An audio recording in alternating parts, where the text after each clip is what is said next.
Right, in this video, we're going to be looking at inflection points. I guess the first thing you need to do is do the derivative. And so what we'll do is we'll start with example 1 up here. Okay, and it just says find and classify all the inflection points. So to do that, we really need to be looking at the derivative and then the double derivative. So you can see our function is here. What I'm going to do is just quickly do f dash x, and that will be 4x cubed, take 12x squared. We can factorize that, so we've got 4x squared out the front, and you'll be left with x take 3. So if you let that equal 0, I guess we've learnt that already before, we would find that it'd be equal to 0 when x is 0, using the null factor law here, and x equals 3. And we could sub in points on either side into this equation. So if we sub in -1, you would find that this would be negative. If you subbed in 1, it would also be negative. However, if you put in a value above 3, like 4, you would find it's positive. So remember, to find these values, you sub into the derivative function in this here. Okay. So from all of that, we can actually see where it's increasing and decreasing. So here we know it's decreasing, and then there's a stationary point, and then it's decreasing again. Okay, over here it's decreasing and increasing. So we haven't really looked too much into the inflection points yet, but what you'll always notice though is right here, there it is. You've actually got a stationary point, and also it's an inflection point. Okay, so whenever you see a take or a plus, you've actually got a horizontal inflection. Okay, another word for it is a stationary inflection. We know that there's a min here as well. So the derivative graph will actually show where horizontal inflections are. However, it doesn't show where non-horizontal inflections are. So we'll do the derivative, double derivative next to it on the other side. So do f dash dash x, and you'll get 12x squared take 24x. Okay, again, I'm just diffing the derivative here. Okay, and if we let that equal 0, so I've got 12 and x, you're left with x take 2. Okay, and from that we can do a sign diagram for the double derivative. So f dash dash x, so when is this equal to 0? Just exactly the same as we do our sign diagrams for f dash x. It's when x is 0 and when x is 2. And to find the signs, we do exactly the same way. We're going to sub values into the double derivative. So let's say we sub in -1 in here. Okay, you'll find that that will all be positive. Okay, if you sub in a value here like 1, okay, you'll find that that will all be negative. And if you sub in a value on this side, let's say 3, again into the double derivative, you'll get positive. Okay. So this is what is new to us in this case. We're sort of getting the hang of a sign diagram. You just need to realize that we're doing a sign diagram with the double derivative here. So what does it mean? What does a positive mean? Well, that means that we have a concave up shape here before this inflection, and then it becomes concave down in this position here. And then look, there is actually another change in concavity here at x equals 2. All right, so please note that's not here, is it? Okay, 2 is not marked on this diagram. So like I said before, your derivative graph shows you where horizontal inflections are. So there's one here. However, your double derivative graph, provided that there's a sign change, so there's a change in concavity, and then in this case it's a change from concave down to concave up, we've discovered there's one at x equals 2. Now I'm running out a bit of space. I'll just put those 2 points down here so we know that we have, in a statement, we have a horizontal inflection at, and we'll just put the x value of 2, and we have a non-horizontal inflection. So I got that wrong, didn't I? It's 2 over here, and the horizontal inflection is at 0. So why don't we use a bit of technology here as well. Okay, we've done our derivative graph, identified a horizontal inflection.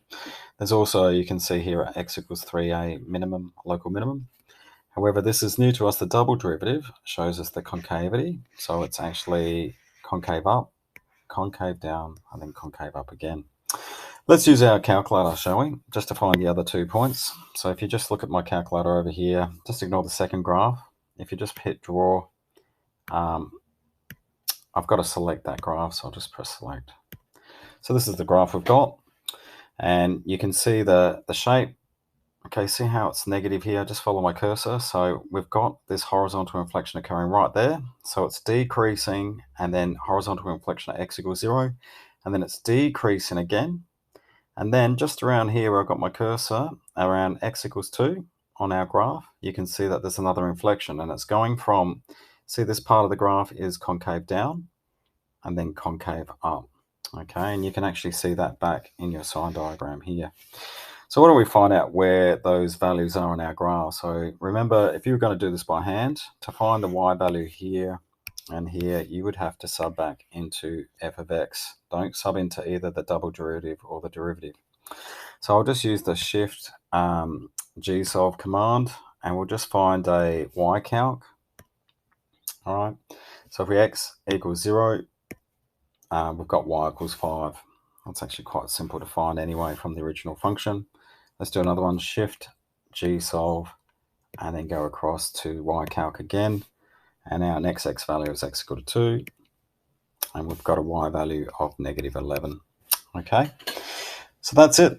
So if you want to classify your inflection points, you can actually, from the derivative sine diagram, identify horizontal inflections, which we've got one there. And then from the double derivative, we can identify any non-horizontal ones as well. Okay. All right, let's move on. So what we're going to do is, you can do this one yourself. So in this case here, it tells you to do the derivative, and then you're going to do, in this case, the double derivative. You should do sine diagrams as well, and that you can repeat the same process again. And you can pause and do that. Remember, the solutions are online. What I'm going to do is just show you how to use technology to do that. So we've got our calculator up here as well. So I'm just going to exit that graph. And you can see the red graph is this second function, for example 2. So what I'm going to do is just press select. I'm just going to deselect that graph and reselect this one. All right. So we can see here roughly from the graph. So if you just follow my little cursor on here, we've got a looks like a minimum. It's actually a global minimum, but we've got a minimum at x equals 0. There seems to be, so can you see it's concave upwards till about here? So just before 1, somewhere around here, maybe x equals 0.7, 0.8, and then it changes concavity again. It looks like we've got a horizontal inflection here as well, all right?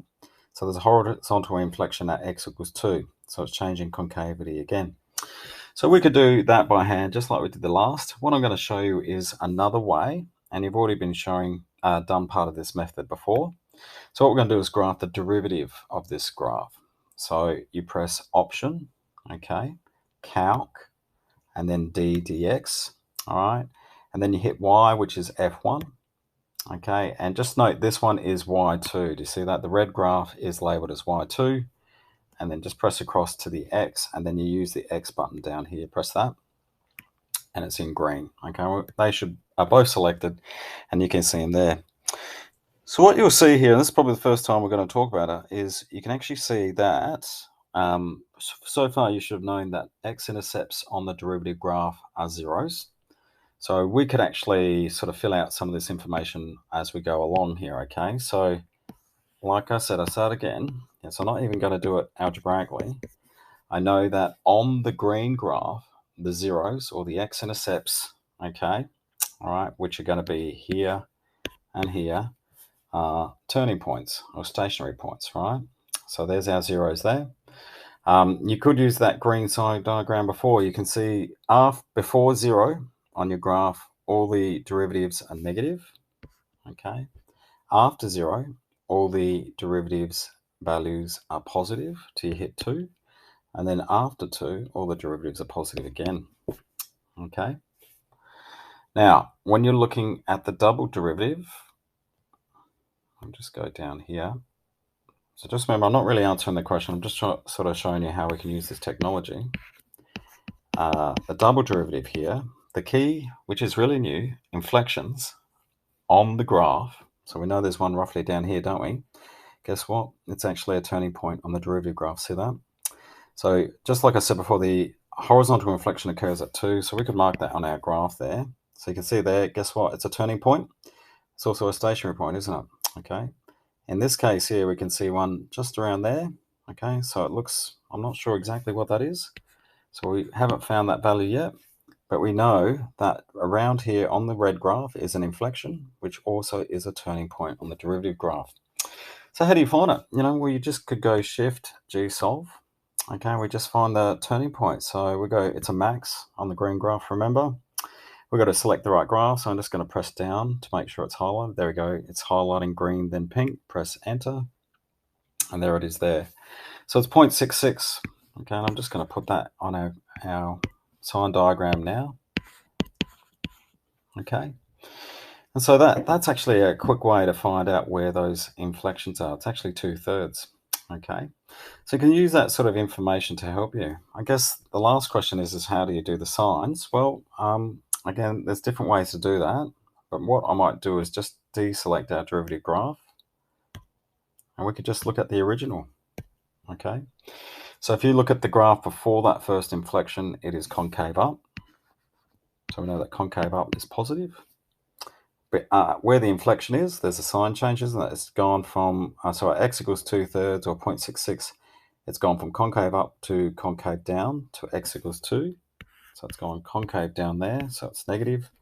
And then at our horizontal inflection, it then becomes concave up again, which is positive. Okay. So it's just a different way to look at it. Unfortunately, you do need to start learning that. We have to start looking at drawing graphs and derivative graphs and all that. But just realize that there's no command for inflections on your graphs. So I guess I'm just trying to show you here a way to find inflection points. Okay. So if we were going to answer this question, we discovered here, okay, from there as well, from the graph as well, that we have a horizontal inflection at x equals 2. Okay. And at this one here, okay, you can see at 0.66, there's no 0.666 here, is there? So it's not horizontal here. Okay, it's a non-horizontal inflection at 0.66, and you can see it on the graph about there as well. All right, so we're trying to use technology as well as do these by hand. Certainly this question, I think, is asking you to do, the sign diagram of f-x, and then the sign diagram of f-x. But please use the technology as well. And I hope you can get some understanding of how to use the calculator there. All right, thank you.